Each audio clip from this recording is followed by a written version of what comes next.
Hola, mi nombre es Felipe Gavilán y en este video vamos a continuar analizando el libro de Clean Code de Robert Martin. Vamos a continuar hablando del capítulo 17 que trata de Code Smells y heurísticas. Entonces vamos a comenzar. Vamos a ver que vamos a comenzar con una serie de consejos generales que nos da el libro. El primero es múltiples lenguajes en un archivo o que no debemos tener múltiples lenguajes en un archivo. Esto ocurre, por ejemplo, en programación web. En un archivo HTML podemos tener código HTML, CSS y de JavaScript. El libro desaconseja esta práctica porque eso indica que ese archivo tiene demasiadas responsabilidades y por tanto puede ser difícil de manejar en el futuro. Lo que el libro nos recomienda es que, aunque a veces vamos a estar forzados a tener varios lenguajes en un mismo archivo, debiéramos de minimizar estos lenguajes al mínimo posible para que así respetemos lo más posible el principio de responsabilidad única, para no darle demasiadas razones para cambiar a un archivo. De esta manera vamos a tener un software mejor organizado. Luego nos dice que comportamiento obvio no implementado. La idea aquí es que a veces escribimos funciones las cuales un cliente razonable esperaría que haga una cosa X y sería penoso que no la haga. Por ejemplo, el libro da el ejemplo de una función la cual acepta, por ejemplo, la palabra lunes y te devuelve un ID, es decir, el ID del día de la semana, ¿cierto?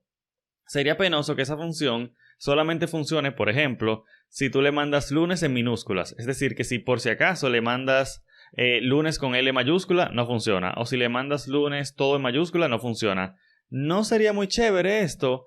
Sería lo que el libro llama un comportamiento obvio no implementado. Si yo tengo una función que recibe un string, lunes por ejemplo, y me va a devolver el ID del día de la semana a partir de ese string, yo esperaría que esa función sepa manejar distintos tipos de casos como mayúsculas o que si yo solamente mando la L de lunes, la función debería ser capaz de, a partir de eso, devolverme el ID del día. Otro ejemplo, y este sí me pasó con una aplicación que estoy escribiendo para un curso de Udemy, es una función de enviar email. Tenemos aquí servicio email, enviar, y yo le paso un contacto. Sin embargo, para enviar un email yo utilizo un servicio llamado Twilio y ese servicio de Twilio me cobra por cada intento de enviar un email. Entonces, un comportamiento obvio que debería estar implementado es que si el email no es válido, por ejemplo, si el campo de email es vacío o algo por el estilo o nulo,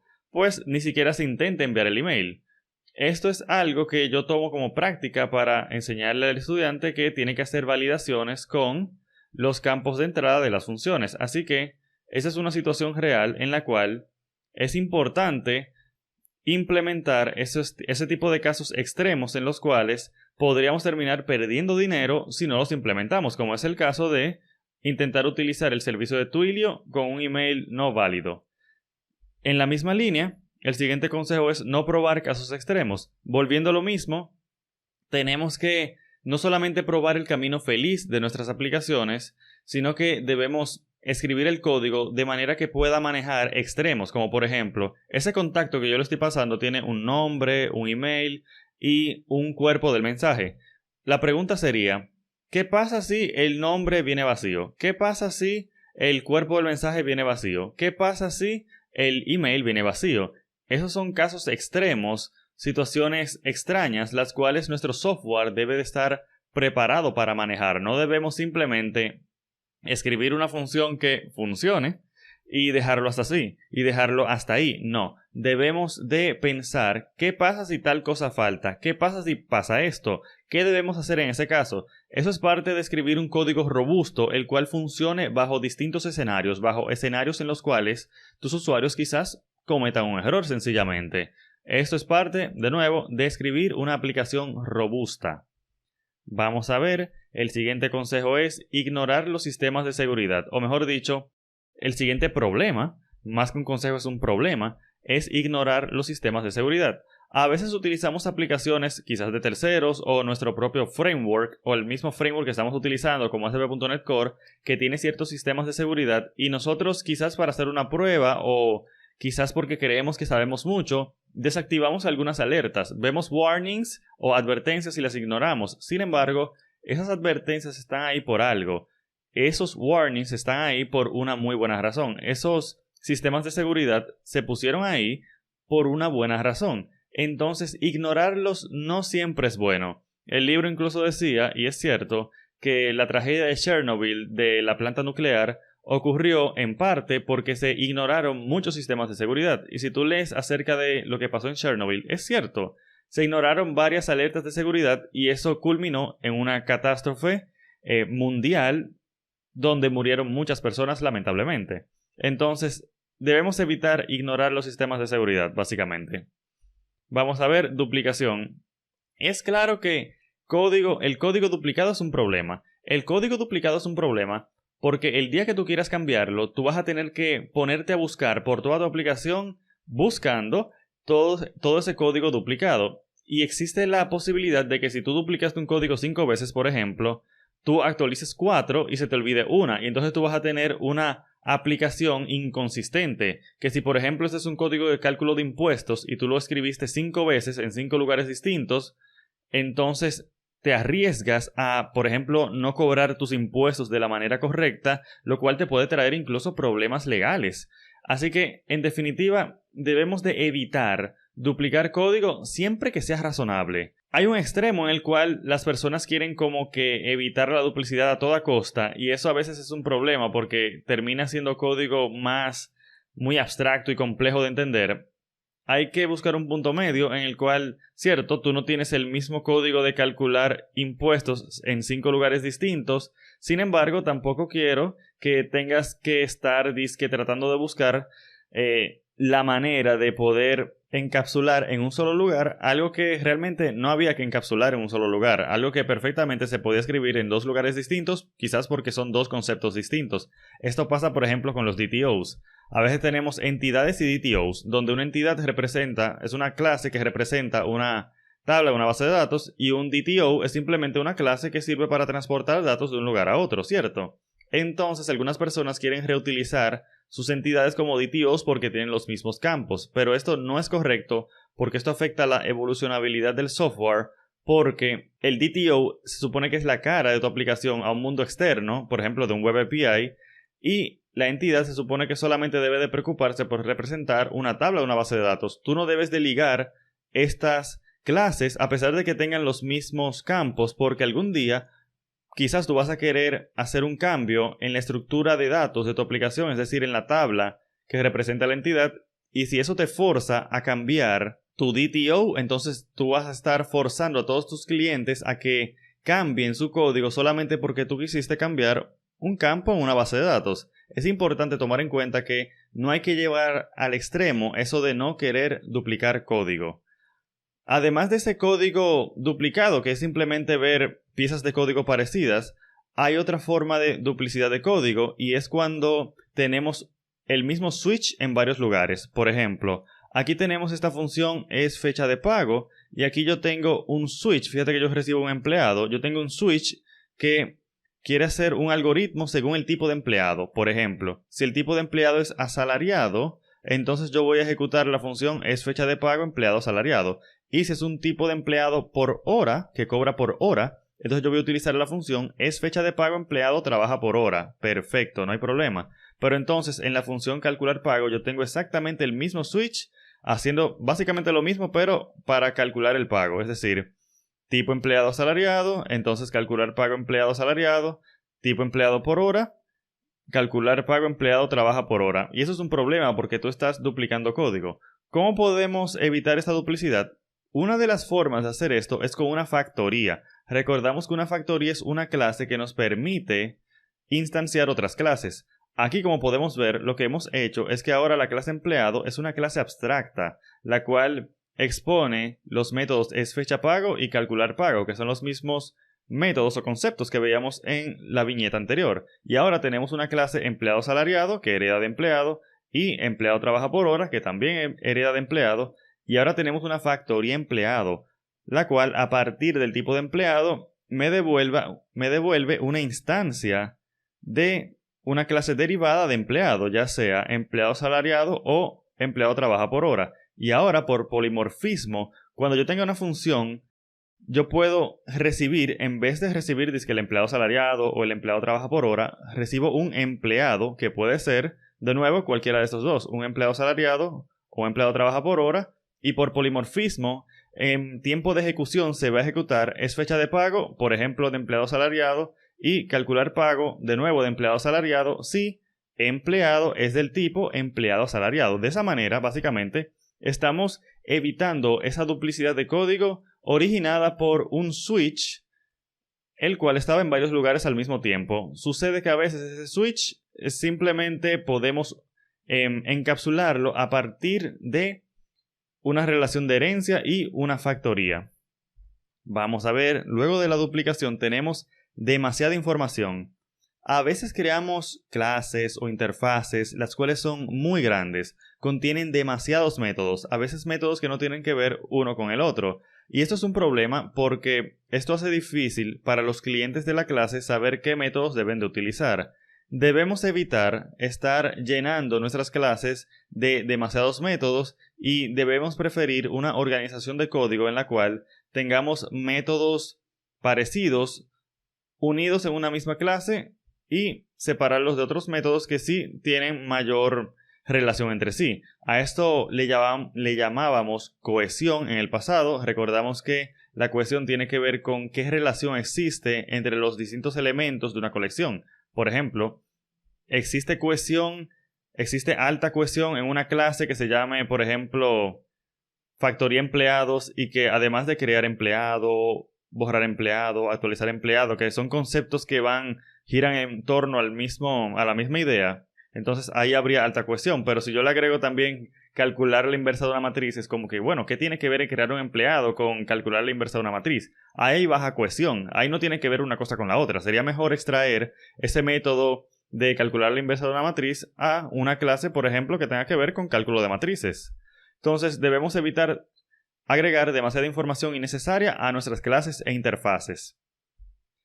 Inconsistencia. A veces tenemos un concepto y utilizamos una palabra para describirlo. Debemos ser consistentes en las distintas partes de nuestra aplicación que utilicemos dicho concepto. Vamos a ver un ejemplo. Vamos a ver que aquí yo tengo repositorio cliente, ok, y repositorio cliente tiene una clase. Mejor dicho, repositorio cliente tiene un método llamado obtener cliente que obtiene por ID y busca un cliente. Es decir, el método obtener cliente recibe un ID y te devuelve un cliente, por ejemplo, de una base de datos. Esto es código de prueba, claro está, pero básicamente la idea es que obtener cliente recibe un ID y busca al cliente por su ID en la base de datos. Chévere. Pero aquí yo tengo repositorio factura. Y en repositorio factura yo tengo buscar factura, que busca una factura por su ID y va a la base de datos y según ese ID devuelve una factura. Pero entonces, ¿cuál es la diferencia entre obtener y buscar? Porque ambos hacen lo mismo, solo que uno trabaja con factura y el otro trabaja con cliente. Sin embargo, son lo mismo, es el mismo concepto, pero estoy utilizando términos distintos. Entonces es inconsistente, no estoy siendo consistente. Porque por un lado tengo obtener cliente y por el otro lado tengo buscar factura, pero al final ambos hacen lo mismo. Entonces, o ambos deben de ser obtener cliente y obtener factura, o ambos deben de ser buscar cliente y buscar factura, pero no es correcto que empleemos términos distintos para el mismo concepto, porque eso confunde a las personas cuando están aprendiendo a utilizar nuestro software. Y me refiero obviamente a programadores que están programando contra nuestras clases, porque por un lado van a tener obtener cliente y por otro lado buscar factura, pero van a ver que ambos funcionan de la misma manera, es decir, buscando una entidad por su ID. Debemos tratar de ser consistentes con la nomenclatura que utilizamos al nombrar nuestras clases, nuestras funciones y nuestras variables. No es que necesariamente haya una forma correcta o incorrecta de hacer esto, pero si lo vas a hacer de una forma, siempre hazlo de esa forma. Es decir, trata de ser consistente en lo que haces, porque de otro modo tú vas a tener distintos estilos de código en una aplicación y eso se ve muy mal porque pareciera que una aplicación que la hizo una sola persona, pareciera que la hicieron 5 personas porque tiene 5 estilos distintos de nombrar las cosas. Así que, definitivamente hay que tratar de ser consistentes con nuestro código. Vamos a ver que tenemos el acoplamiento artificial. Básicamente esto se refiere a cuando tú, dentro de una clase, colocas un tipo como un enum u otra clase o algo por el estilo. Esto hace entonces que tú siempre tengas que nombrar la clase, por ejemplo para el enum, tú tengas que siempre nombrar la clase para llegar al enum. Mira un ejemplo. Aquí yo tengo una clase llave y tiene las propiedades ID, nombre y tipo de llave. Tipo de llave es un enum, así que mira el enum aquí. Pero ¿por qué está el enum dentro de la clase llave? No tiene sentido, sobre todo si tú vas a utilizar ese tipo de llave fuera de la clase llave. Si tú me dijeras que ese enum, por alguna razón, solamente se va a utilizar dentro de la clase llave, entonces quizás no fuera tan importante, quizás podríamos dejarlo pasar. Sin embargo, fíjate que ahora, si yo estoy fuera de la clase llave, yo tengo que decir llave.tipo llave.gratuita. Yo siempre voy a tener que estar mencionando la clase llave para llegar al tipo llave. ¿Pero por qué? Eso no tiene sentido. Aquí hay un acoplamiento artificial. No hay ninguna razón válida para yo acoplar tipo llave y llave. No.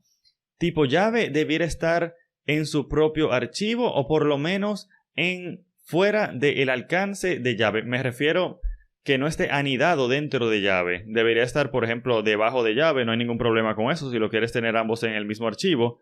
Pero por lo menos que no esté uno dentro del otro porque estás creando entonces un acoplamiento artificial donde siempre para llegar a tipo llave vas a tener que pasar por llave, lo cual no es para nada correcto ni te trae ningún tipo de beneficio. Así que debemos evitar ese acoplamiento artificial. Vamos a ver. Ahora tenemos envidia de funcionamiento. La envidia de funcionamiento se refiere a la idea de que tú tienes una clase, la cual tiene propiedades, y chévere, entonces viene otra clase, una clase cliente, instancia esta clase y utiliza muchas de sus propiedades para hacer una operación. Decimos que aquí hay una envidia de funcionamiento porque esta clase cliente, esa funcionalidad que está realizando, tiene envidia del alcance que tiene las variables o las propiedades de la clase original. Básicamente esto quiere decir que esa funcionalidad que hemos colocado en una clase externa quizás sería mejor colocarlo de manera interna en la clase. Vamos a ver un ejemplo. Tenemos una clase triángulo, la cual tiene altura y base. Nosotros sabemos que el área de un triángulo se calcula multiplicando base por altura entre 2.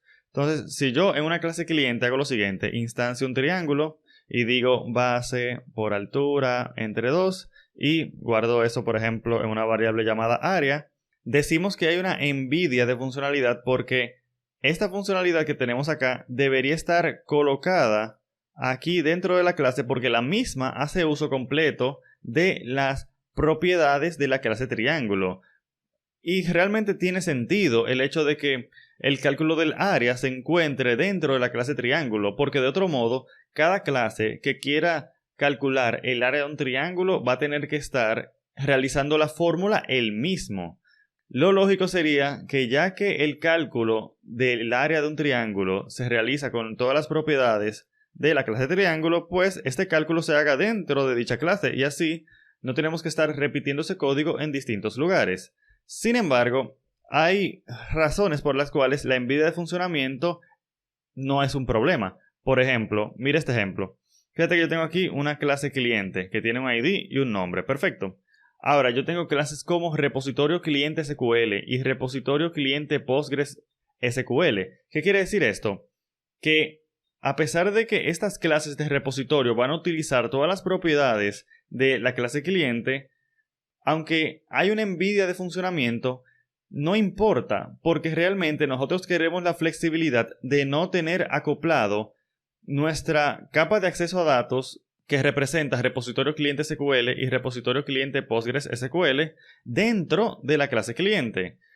Es decir, necesitamos la flexibilidad que nos brinda la envidia de funcionamiento, que nos brinda el tener esta funcionalidad completamente fuera de la clase original. Básicamente aquí la clave es que la envidia de funcionamiento es mala cuando no necesitamos flexibilidad. En el caso del área del triángulo, solamente hay una fórmula de área del triángulo. Entonces, debemos colocar dicha fórmula dentro de la clase. Sin embargo, en el caso de una capa de acceso a datos que va a guardar los datos de la clase cliente, por ejemplo en SQL Server, o en Postgres, o en Oracle, o donde sea, queremos la flexibilidad de poder cambiar en tiempo de ejecución cuál implementación vamos a utilizar. Y por tanto nos conviene colocar esa funcionalidad fuera de la clase cliente. Así que aquí la envidia de funcionalidad no es ningún problema. Aquí se justifica porque necesitamos flexibilidad en nuestra capa de acceso a datos. No se justifica en el triángulo porque no necesitamos flexibilidad a la hora de calcular el área del triángulo porque esa fórmula es única, siempre es la misma. Vamos a ver, vamos a seguir.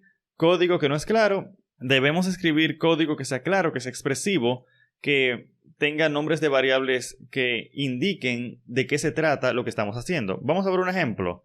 Vamos a ver que aquí tenemos la función motcalc, la cual retorna la multiplicación de ITHS WKD por ITHS RTE y así sucesivamente.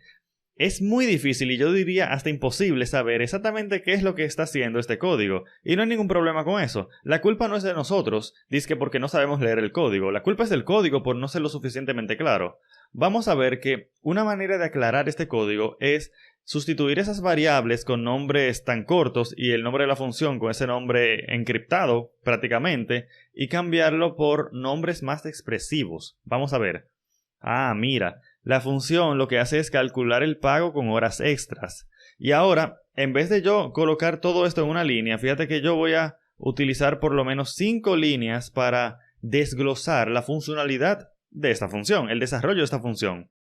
Tenemos monto pago regular. Yo estoy multiplicando décimas de horas trabajadas por salario por décimas de horas. Cuando hablamos de décimas de horas, lo que pasa es que en Estados Unidos se utilizan ciertas regulaciones que te dicen que en vez de tú pagarle por hora al empleado, tú le pagas, por ejemplo, por cada 5 minutos trabajados, o por cada 6 minutos trabajados, o por cada 15 minutos trabajados. Entonces, cuando hablamos de décima de hora, nos referimos a 60 entre 10, 6. Eso es una décima de hora. Por tanto, aquí lo que tenemos es cuántas décimas de horas, cuántos bloques de 6 minutos trabajó el empleado. Entonces, decimos décimas de horas trabajadas por el salario por décimas de horas. Y eso va a ser el monto del pago regular. Ahora, ¿qué tal si el empleado hizo horas extras? Pues decimos décimas de horas extras trabajadas igual a max. ¿Cuál es el máximo de 0 y décimas de horas trabajadas? Es decir, las horas trabajadas por el usuario menos máximo horas décimas semanales. Si multiplicamos 8, las 8 horas de trabajo diario, por 10, que son las 10 décimas de trabajo por hora, 8 por 10, 80, por 5, 400. Este 400 de aquí son las 400 horas máximas, las 400 décimas de horas máximas que puede trabajar una persona. Si este número es positivo, por ejemplo 410 menos 400 es 10, entonces el empleado trabajó 10 horas extra o 10 décimas de horas extra. Y a partir de ahí entonces seguimos analizando y seguimos viendo cuál es la funcionalidad de esta función, de este método. Básicamente aquí la lección es no tanto que entendamos cómo calcular el pago de horas extras en Estados Unidos, sino ver que a partir de dividir una función en varias líneas y colocar nombres de variables claros, podemos tener una función más clara y más entendible y por tanto más mantenible. Vamos a ver que tenemos responsabilidad desubicada. Tan importante como es escribir un código correcto es colocarlo en el lugar correcto. ¿No sería chévere que, por ejemplo, yo instancie una clase de repositorio y me encuentre ahí el código de calcular la inversa de una matriz? No está bien porque hace que sea más difícil trabajar con nuestro código porque las cosas no se van a encontrar en el lugar que esperamos. Es importante tratar de pensar dónde tiene mayor sentido colocar una funcionalidad. Si una función es utilitaria y se va a utilizar en varios lugares, colócala en un archivo aparte, en un archivo de funciones utilitarias. No la coloques en el primer archivo en el cual tuviste que utilizarla y luego desde un segundo archivo tengas que hacer referencia, por ejemplo, al repositorio de personas para entrar o para alcanzar el método de calcular la inversa de una matriz. Lo correcto es que si tú vas a necesitar eso de calcular la inversa de una matriz en varias clases, pues lo coloques en una clase aparte. Luego, vamos a ver que tenemos métodos estáticos inapropiados. Sabemos que los métodos estáticos son aquellos que pueden ser utilizados sin tener que instanciar la clase en la cual estos se encuentran. Por ejemplo, vamos a ver que aquí tenemos la clase math, la cual tiene el método estático max, que sirve para determinar de dos números cuál es el más grande. Entonces, como la clase max no necesita utilizar variables de instancia de la clase math, entonces no es necesario que max sea disque un método de instancia. Basta con que sea estático, porque puede emplear su funcionalidad sin necesitar una instancia de la clase math.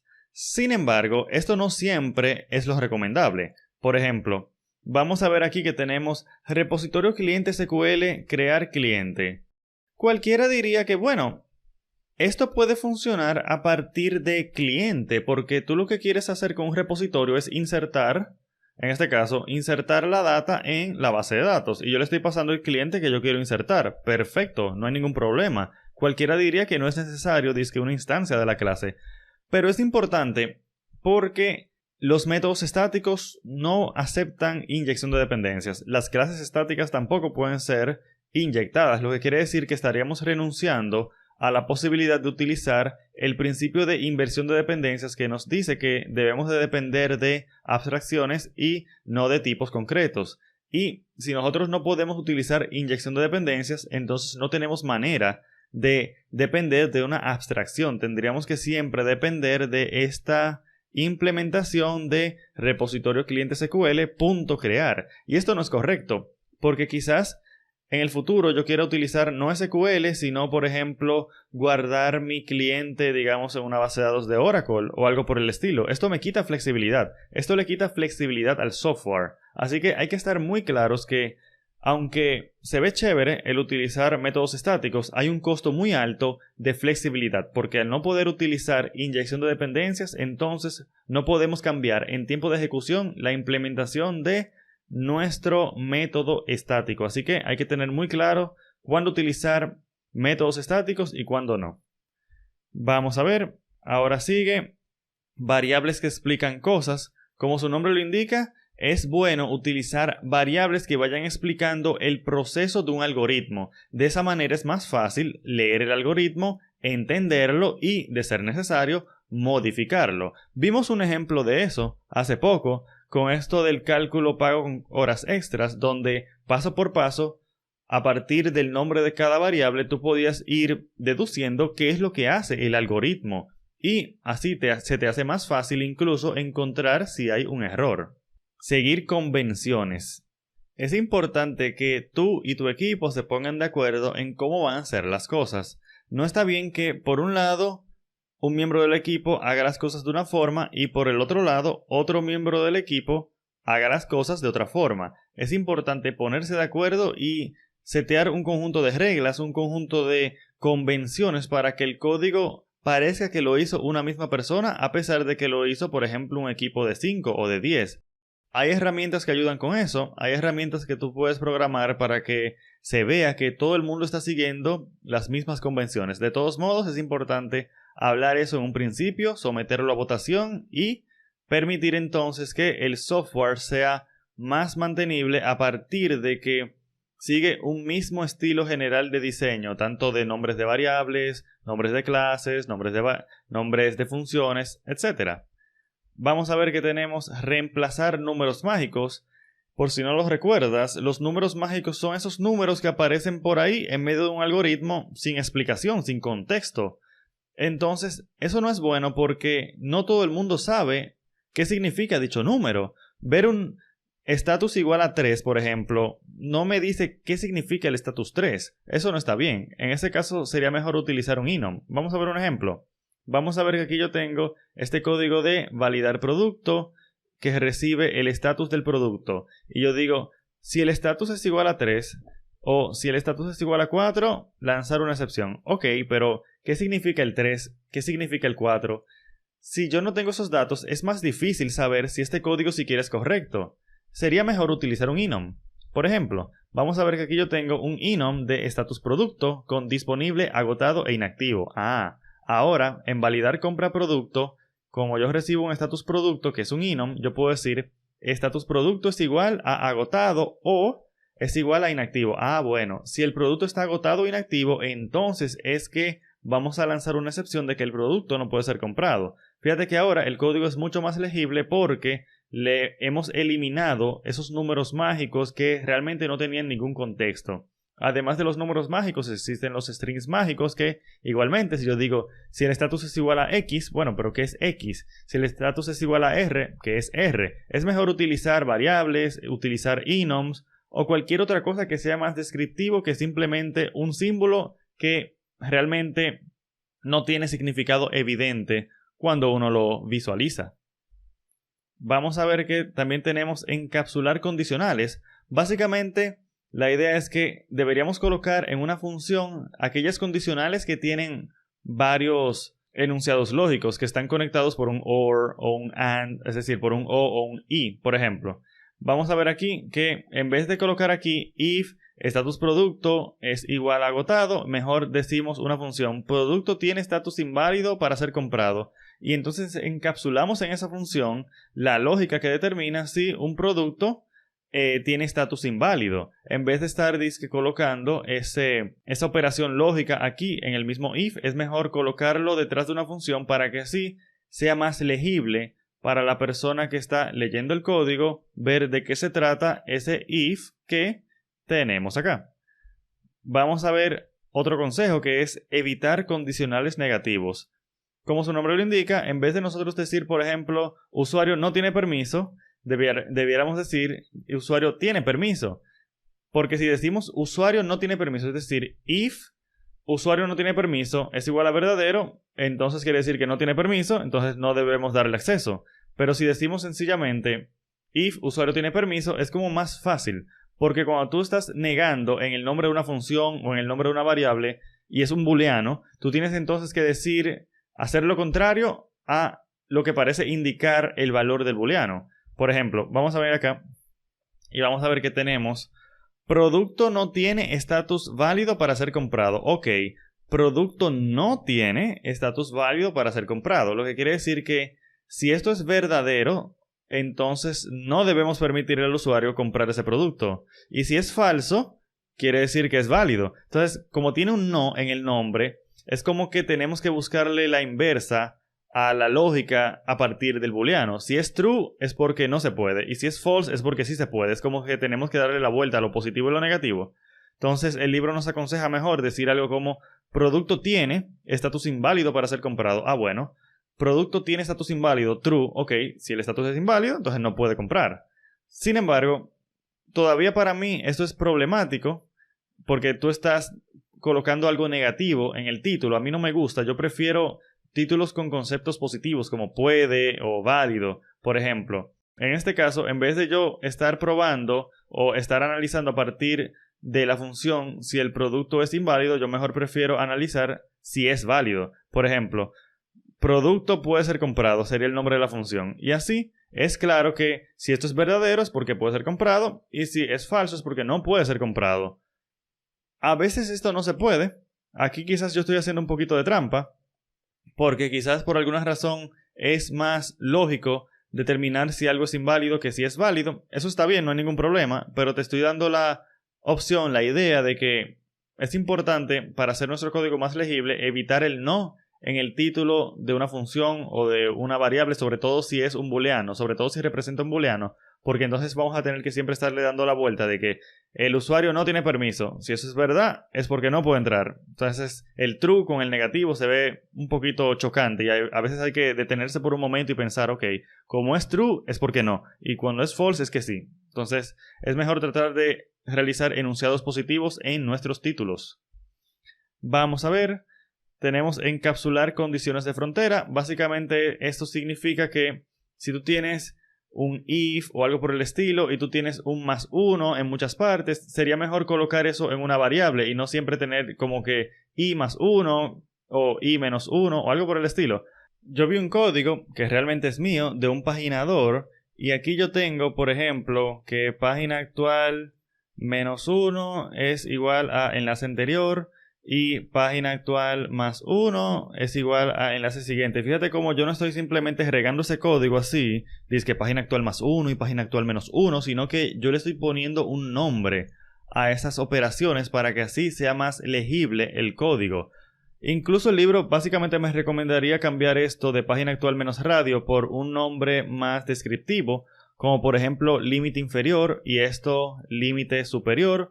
Sería quizás una opción, pero básicamente lo que el libro nos recomienda es no tener esas operaciones así en el medio del código porque puede ser ilegible, sobre todo para la persona que no escribió el código. Se le va a ser más difícil entenderlo que si tú le pones un nombre a esas operaciones como enlace anterior o enlace siguiente, porque así es más sencillo de seguir la lógica del código. Vamos a ver que ya luego de pasar de los consejos generales, vamos a pasar a consejos específicos de nombres.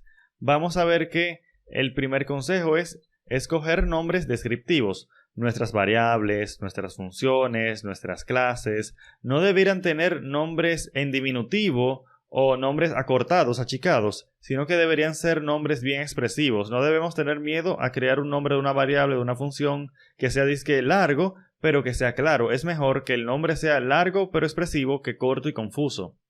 Entonces, también tenemos escoger nombres apropiados al nivel de abstracción. Esto se refiere, por ejemplo, a que tú tienes clases, tú tienes interfaces y típicamente la interfaz debe de ser de un nivel más abstracto que la clase. Entonces, la interfaz debiera tener un nombre bien genérico y mientras que la clase debería tener un nombre bien específico. Por ejemplo, vamos a ver que aquí yo tengo una interfaz llamada y almacenador archivos. ¿Dónde se almacenan los archivos? A partir del nombre de esta interfaz es imposible decirlo y no hay ningún problema con eso, porque una interfaz es una abstracción. En este caso representa un conjunto de clases que van a trabajar con guardar archivos. ¿Pero dónde? Ya eso del dónde se responde a nivel de la clase, a ese nivel de abstracción, a ese nivel más concreto, que es más concreto que la interfaz. Vamos a ver que, por ejemplo, yo tengo esta clase llamada almacenador Azure Storage. Bueno, ya esta clase me revela que el lugar donde se van a guardar los archivos es en Azure Storage.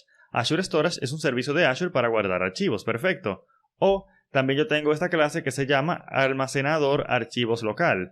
Bueno, entonces en esta clase los archivos se van a guardar en el mismo servidor donde está corriendo la aplicación, que es diferente al caso anterior que era en Azure Storage. Pero fíjate cómo entonces a nivel abstracto de la interfaz tenemos un nombre bien vago, bien genérico, que no dice mucho. Ya en un nivel más concreto y más específico, sí decimos, en este caso, dónde es que vamos a almacenar los archivos.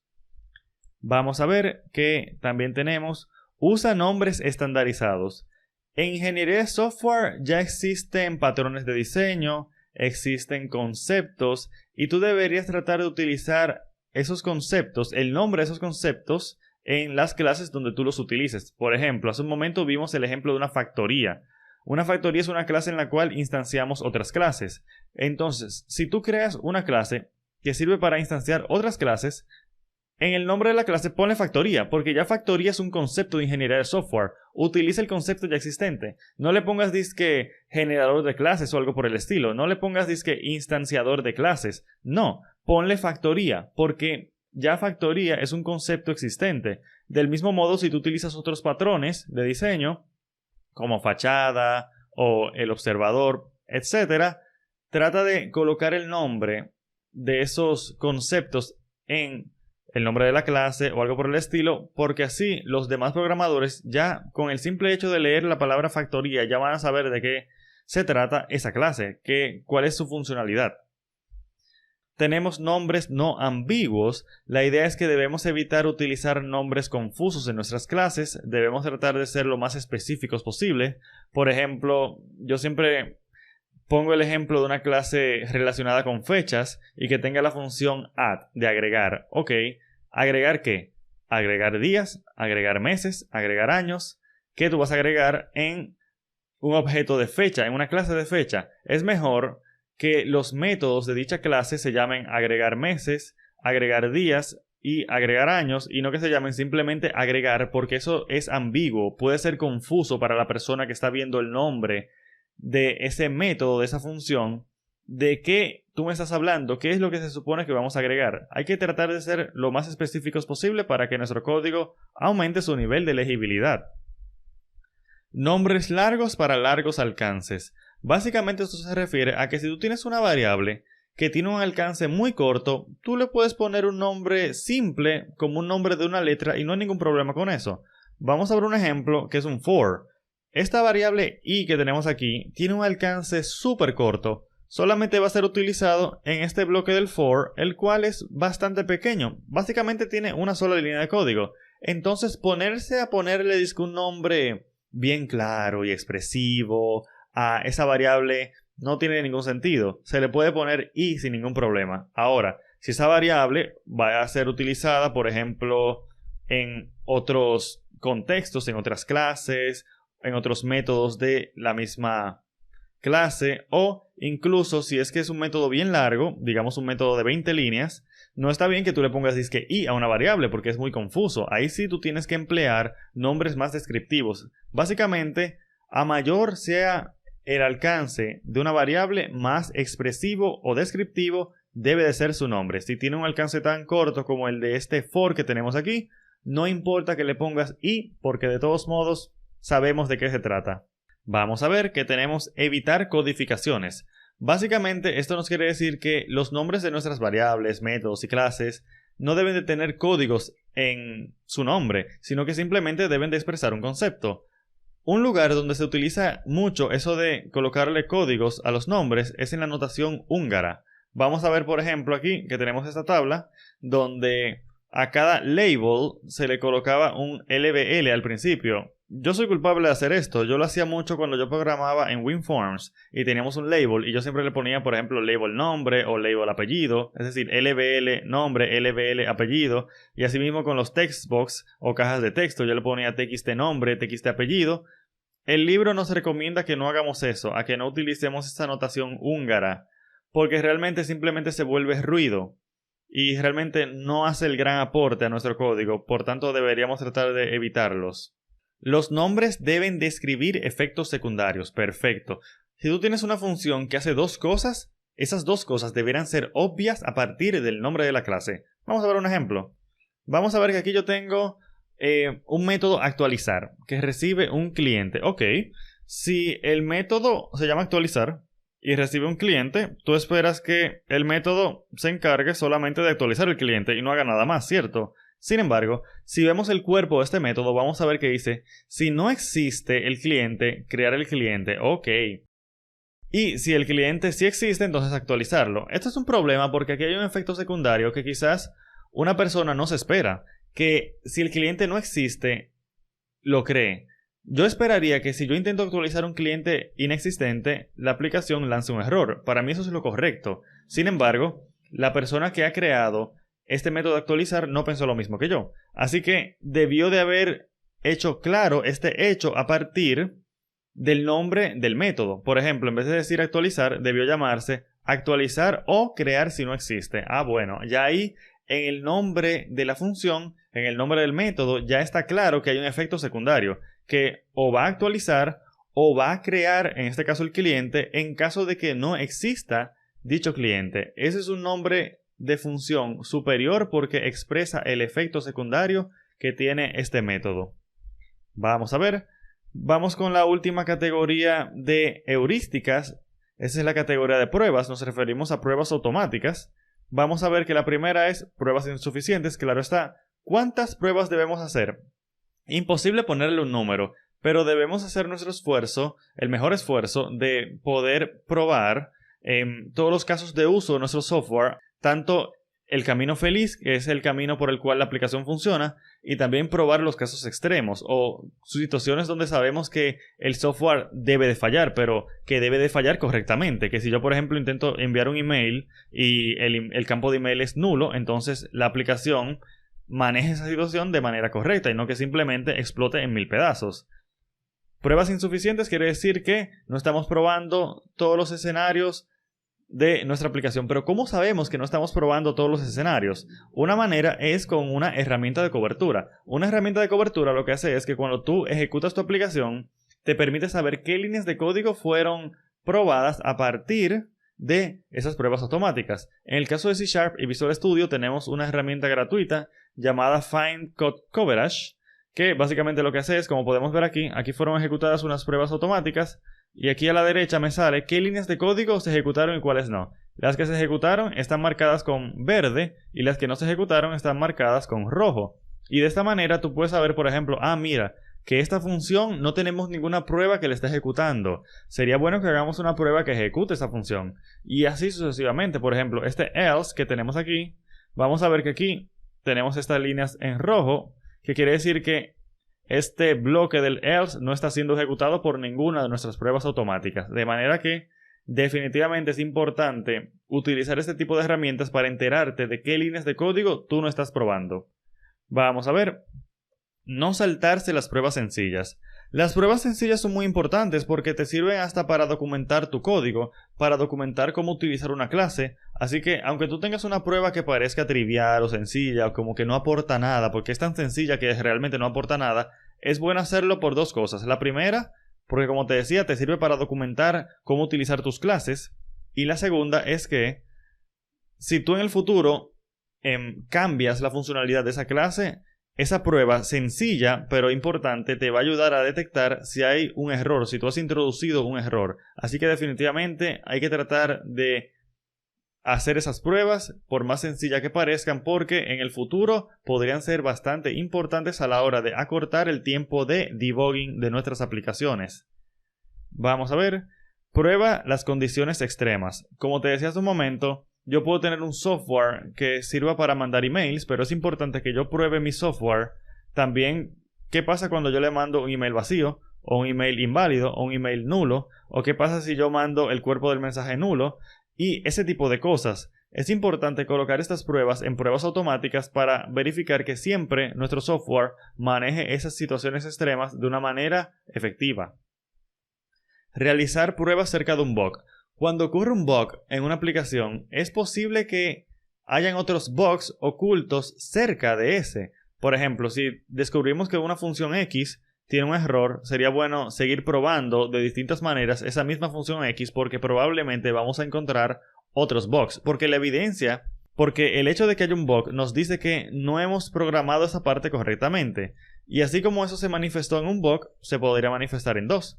Porque si no lo hicimos correctamente de una forma, podríamos haber fallado de otra. Por tanto, no debemos conformarnos con simplemente corregir ese caso de uso, sino que deberíamos intentar probar otros casos de uso con esta misma función para descubrir otros posibles bugs que están ahí.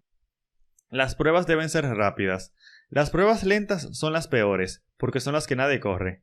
Debemos tratar de que nuestras pruebas automáticas sean rápidas para que así los programadores no se sientan desmotivados a correrlas. Debemos tener pruebas rápidas de manera que un programador las pueda correr, digamos, una vez cada 15 minutos mientras está programando, y eso no signifique tener que esperar un buen rato ahí esperando a que se ejecuten las pruebas. Esto desmotiva, esto hace que las personas dejen de correr las pruebas, lo cual es penoso porque eso podría no dar a conocer que existen ciertos bugs en la aplicación. Fin. Ya con esto hemos acabado el libro de código limpio de Robert Martin. Yo te he estado diciendo que íbamos a hacer una encuesta y ya la hicimos. Vamos a ver el resultado de la encuesta. Vamos a ver que el próximo libro que vamos a leer es Arquitectura Limpia de Robert Martin.